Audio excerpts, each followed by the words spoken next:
അപ്പോൾ രാഷ്ട്രീയ പാർട്ടികൾക്ക് ഈ നിയമം ബാധകമല്ലേ? എനിക്ക് മാത്രമേ ഉള്ളൂ നിയമം? അല്ലെങ്കിൽ ഇവിടെ ശബ്ദിക്കില്ല, അല്ലെങ്കിൽ മിണ്ടില്ല എന്ന് പറയുന്ന സാധാരണക്കാരന് മാത്രമുള്ളതാണോ ആ നിയമം? അതോ എല്ലാവർക്കും ഉണ്ടോ? എല്ലാവർക്കും ഉണ്ടെങ്കിൽ നിങ്ങളുടെ മുന്നിലൂടെയാണ് ഇന്നലെ ഇവരെല്ലാവരും നിയമം ലംഘിച്ച് ഇങ്ങനെ വണ്ടികൾ പോയത്. അതെന്താ, നിയമം അവർക്ക് കൊമ്പുണ്ടോ? അല്ലെങ്കിൽ ഇന്ത്യയിൽ 2000-ഓളം രാഷ്ട്രീയ പാർട്ടികളുണ്ട്. ഇവർക്കൊക്കെ നിയമം ലംഘിക്കാവോ? അതോ നിയമം എനിക്ക് മാത്രമുള്ളതാണോ? എനിക്കതിനകത്തൊരു വ്യക്തത വരുത്തി തന്നാൽ മതി. വേറെ ഒന്നും ഞാൻ ചോദിക്കുന്നില്ല. നമസ്കാരം, ഞാൻ ബോസ്കോ കളമശ്ശേരി. ഇന്ന് ഞാനൊരു വീഡിയോ കണ്ടു. വീഡിയോ മറ്റൊന്നുമല്ല, ഇന്നലത്തെ കൊട്ടിക്കലാശത്തിൽ നിയമത്തെ വെല്ലുവിളിച്ചുകൊണ്ട് രാഷ്ട്രീയ പാർട്ടികൾ അല്ലെങ്കിൽ രാഷ്ട്രീയ പാർട്ടികളുടെ പ്രവർത്തകർ തലയിൽ ഹെൽമറ്റ് വെക്കാതെ ഇരുചക്ര വാഹനത്തിൽ വലിയ കൊടിയുമായി യാത്ര ചെയ്യുന്ന ആ കാഴ്ച ഞാനൊന്ന് കണ്ടു. അപ്പോൾ ഒന്ന് രണ്ട് സംശയങ്ങൾ എനിക്ക് ചോദിക്കാനുണ്ട്. അത് ചോദിക്കാൻ വേണ്ടിയാണ് ഞാൻ വന്നത്. എനിക്ക് ഉത്തരം തരേണ്ടത് മോട്ടോർ വെഹിക്കിൾ ഡിപ്പാർട്ട്മെൻറ്റും അതുപോലെ തന്നെ വിധി പറഞ്ഞ അല്ലെങ്കിൽ വിധി നടപ്പിലാക്കേണ്ട കേരള സംസ്ഥാനത്തെ ചീഫ് സെക്രട്ടറി ഉൾപ്പെടെ ഉള്ളവരാണ്. ഈ ഹെൽമറ്റ് ജനങ്ങളുടെ സുരക്ഷയ്ക്കുള്ളതല്ലേ? അത് ഇട്ടില്ലെങ്കിൽ നിങ്ങൾ ഒളിച്ചിരുന്ന് ഹെൽമറ്റ് ഇട്ടില്ല എന്ന് പറഞ്ഞുകൊണ്ട് നിങ്ങളിങ്ങനെ ലാത്തിയെടുത്ത് ബൈക്കിലിരുന്ന് യാത്ര ചെയ്യുന്നവൻ്റെ പെഡലിക്ക് അടിച്ചിട്ടുണ്ടല്ലോ സാധാരണക്കാരൻ്റെ.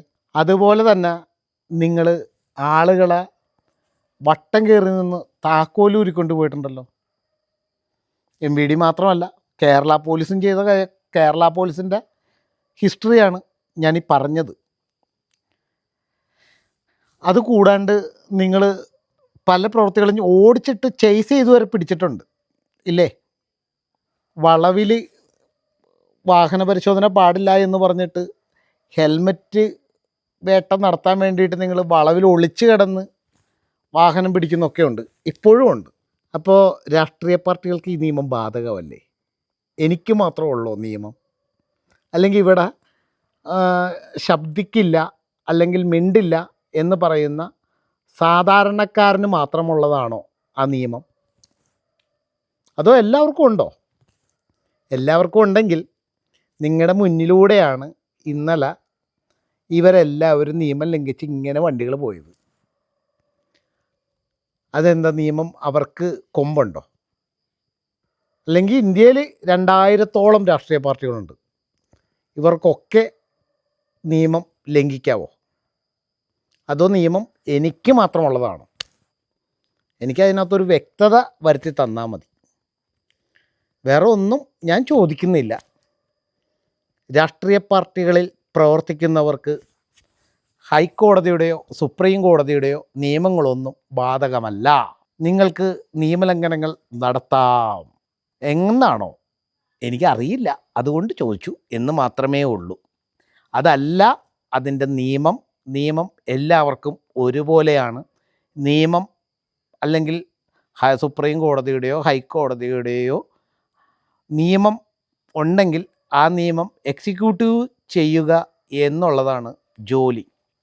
അല്ലാതെ ഹൈക്കോടതി വിധിയിൽ രാഷ്ട്രീയക്കാർക്ക് ഇളവുകൾ അനുവദിച്ചിട്ടുണ്ട് എന്ന് ഒരിടത്തും പറഞ്ഞതായിട്ട് ഞാൻ കണ്ടില്ല വായിച്ചപ്പോൾ. അതല്ല, നിങ്ങൾ രാഷ്ട്രീയ പാർട്ടികൾക്ക് വേണ്ടി മാത്രമേ ഈ നിയമം കണ്ണടയ്ക്കൂ എന്നുണ്ടെങ്കിൽ നാളെ മുതൽ ഞങ്ങളെയും പിടിക്കാൻ നിങ്ങൾക്ക് പറ്റത്തില്ല. നിയമം ആദ്യം എല്ലാവർക്കും ഒരുപോലെ ആവണം. അതല്ലേ ജനാധിപത്യ രാജ്യം.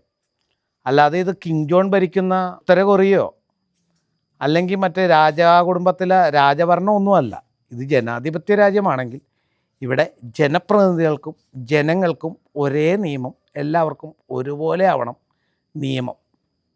അല്ലെങ്കിൽ പോടാ പുല്ലേ എന്ന് പറഞ്ഞുകൊണ്ട് നാളെ മുതൽ ബോസ്കോ കളമശ്ശേരിയും ഹെൽമറ്റ് വെക്കില്ല. കാരണം ബോസ്കോ കളമശ്ശേരിയും സ്വന്തമായി ഒരു രാഷ്ട്രീയ പാർട്ടി അങ്ങോട്ടുണ്ടാക്കും. രാഷ്ട്രീയ പാർട്ടി ഉണ്ടാക്കിയാൽ ഹെൽമറ്റ് വെക്കേണ്ട ആവശ്യമില്ലല്ലോ.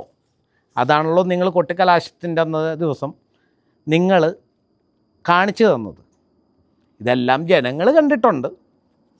അതുകൊണ്ട് നാളെ മുതൽ രാഷ്ട്രീയത്തിൽ ഇല്ലാത്ത ഓരോരുത്തരെയും കൂട്ടി ഒരു പുതിയ രാഷ്ട്രീയ പാർട്ടി രൂപീകരിച്ച് പുതിയ നിയമമില്ലാത്ത അല്ലെങ്കിൽ ഹെൽമറ്റ് വെക്കേണ്ട, സീറ്റ് ബെൽറ്റ് വെക്കേണ്ടാത്ത ഒരു പുതിയ രാഷ്ട്രീയ പാർട്ടി ഞങ്ങളും ഉണ്ടാക്കും, ഇതിനു വേണ്ടി മാത്രമായി എന്ന് മുഖത്തു നോക്കി പറഞ്ഞുകൊണ്ട് നിർത്തുന്നു. നന്ദി, നമസ്കാരം.